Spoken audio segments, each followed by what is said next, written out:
આવી રીતે બનાવો ભરેલા રીંગણાનું શાક. લોકો પૂછશે કઈ રીતે બનાવ્યું હતું. આદુ લઈ લીધું છે કટકા કરીને, એને આપણે ખાંડી લીધું છે. ત્યાર પછી ડુંગળી ટમેટા એને પણ ઝીણા ઝીણા સમારી લીધા છે. લીલું લસણ ને સૂકું લસણ એના કટકા કરીને, મરચાના પણ કટકા કરી લીધા છે.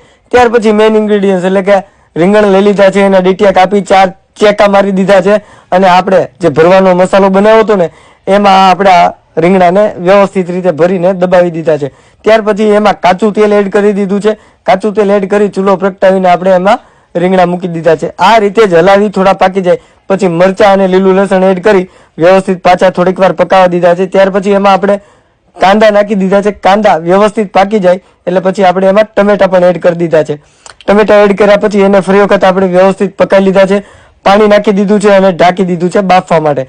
રીંગણ બફાઈ જાય એટલે ચેક કરી અને ઉપરથી ગ્રેવી મસાલો નાખી દીધો છે. ગ્રેવી મસાલો પાકી જાય એટલે આપણા રીંગણાનું શાક થઈ ગયું છે રેડી. તો આ રીંગણાનું શાક શેની સાથે ખાઈએ ને તો મજા આવે, રોટલા, રોટલી કે ભાખરી?